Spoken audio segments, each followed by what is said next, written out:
Hey everybody, it's Wednesday. Look, Pookie's right there. Pookie's on camera. What's up, Pook?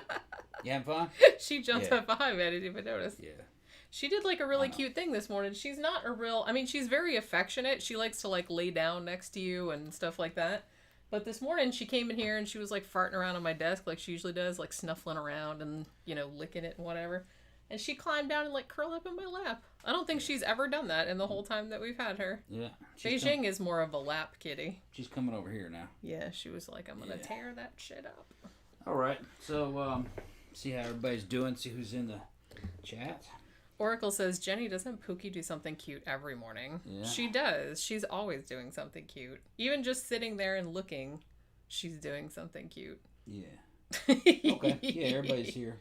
Yeah, all the regular people are here. Yay. So looks like Soph's in there. Yeah, I saw her earlier. It's Oracle, gone off my Tammy, fourth drawer. Okay. Everybody says all hail Pookie. We should have a shirt that says that too. Yeah. She needs her own little shirt. I was looking for a cartoon that looked like her the other day, but like I said, none of them were cute enough. I'd imagine everybody had a stressful fucking night last night waiting for the fucking results of this shit, but they told us from day one, months back, that it's going to take weeks to sort this out. It's going to be a contested election, and of course that's what they had planned.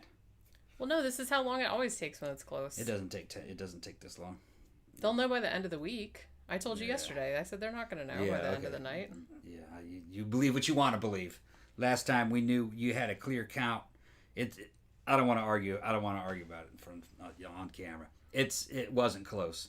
They made it close. Mm-hmm. Yeah. You're gonna see. All right, whatever. You're gonna see. Whatever.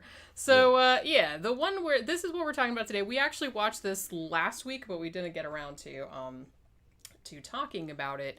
I can't remember who it was that recommended this, but this is on Netflix and it's a Russian series called To the Lake.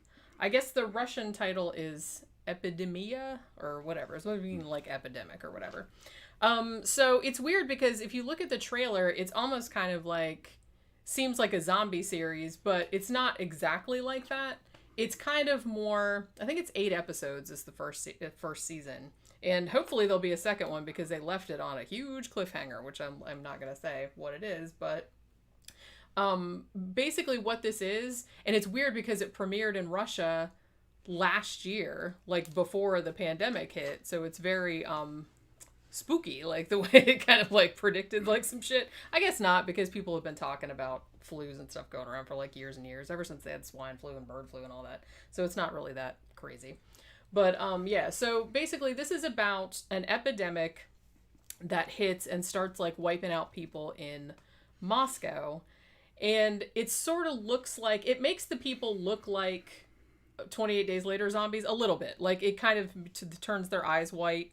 And I guess they don't like get ragey or like run fast or nothing, but it's like they get real sick and it spreads really quickly. So what ends up happening is that this pandemic starts spreading around, and then you're kind of focusing on these two sort of interconnected family neighbor kind of groups and their struggle to get to this cabin sort of that one of the guy's dads has like tricked out. I said at least it used to be a boat and then it got like trapped in the middle of this lake that's all iced over, and he made it into a cabin, so they think it's going to be safe out there. So the whole first season is like their journey, like going to this place.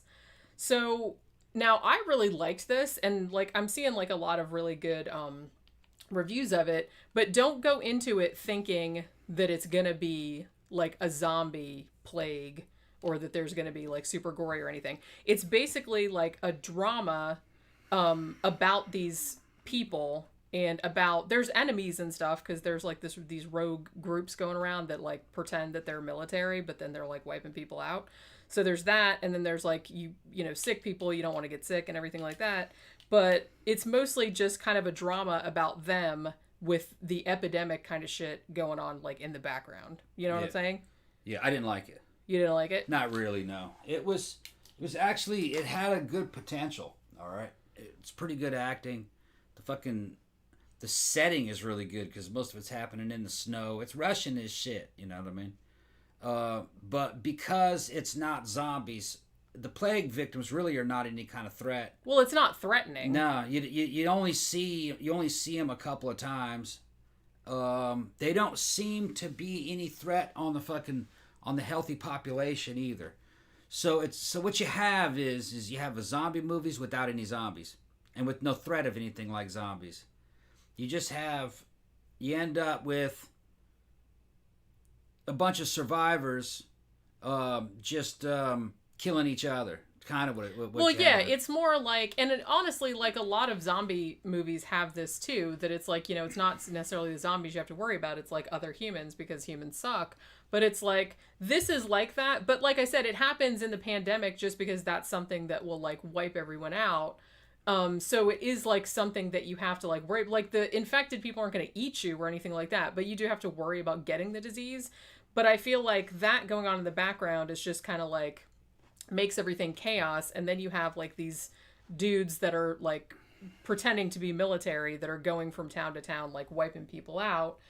So you have that as a threat. And also there's kind of like these two, groups of people which are traveling all together, which is like a guy, his new girlfriend, his ex-wife who's like super bitchy, and his son from the first marriage, and then he's got like a son with Asperger's that is his new girlfriend's son, and then he's got his neighbor who's like, his one neighbor is like kind of a douche, and then he's got like a daughter who's actually kind of awesome, even though she's like a drug addict and she's kind of has an attitude, but like in a cool way.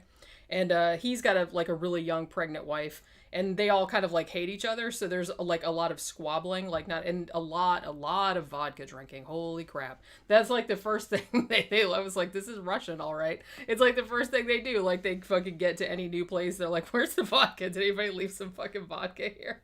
And so that's like the first thing they're looking for. Like this one place they go, like the old guy, Boris, who is the main character's name is Sergey. And his dad, Boris, they're kind of estranged, and Boris is along too, and it's Boris's cabin. But it's like they get to this one place, and they fucking open this box, and there's like all this fucking moonshine in there, and Boris is like, woohoo, score, and they're like fucking just drinking the shit out of it, and it's like really, really funny. But like I said, I think that you can't, if you go into it thinking that it's gonna be like zombies, then you'll be disappointed, because it's not zombies. Like I said, it's just an epidemic. It's very realistic. There's something supernatural about it or anything like that. And it's more like focused on the characters and the conflicts between the characters, and like, what this like weird, like, fake military group is up to, and like you have to stay away from them, and like wondering if they're going to get there. Also, like the weather is like really, really bad, and they have like all these kind of, shitty things happen, like with their cars, and like, with nature being like all, them being snowed in and stuff like that. So they have like all these kind of struggles to overcome. So that said, if you go into it with that mindset, I actually think it was very good. Like all the characters were really interesting. I really liked the interactions between them. But, as I said, if you just don't go into it thinking it's a horror series, because it's not really. It's kind of like a drama that has like an epidemic in the background. You know what I'm saying? That's all. Yeah, I thought it was kind of boring in a way. It doesn't even come close to those first 3 or 4 seasons of Walking Dead.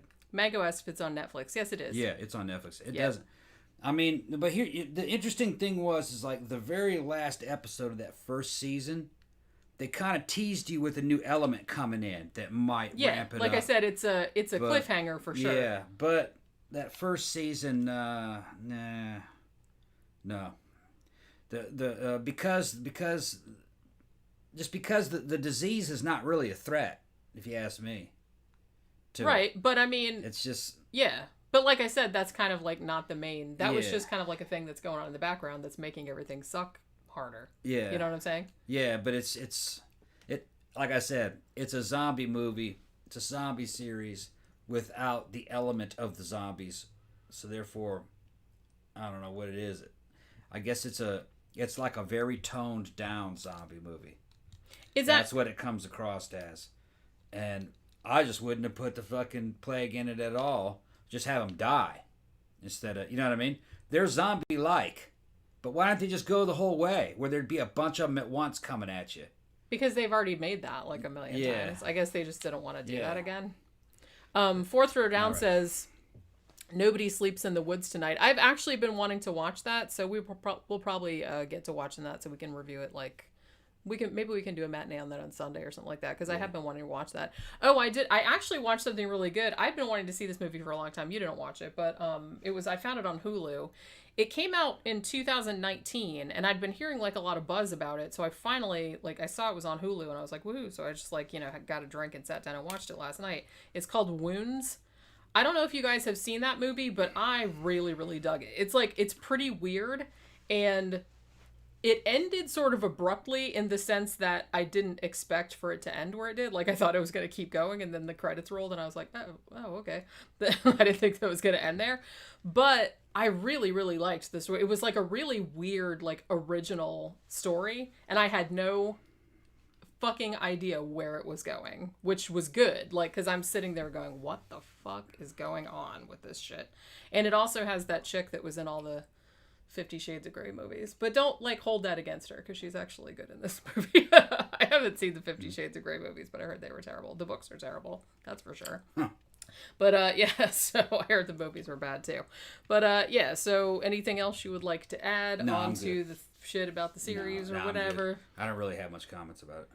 Yeah, I mean, like I said, was just mediocre, kind of. I liked it, like I said, but it's a character drama. It's not. Yeah, I thought it was a high budget missed opportunity. Could have been excellent, but it wasn't. It's mediocre.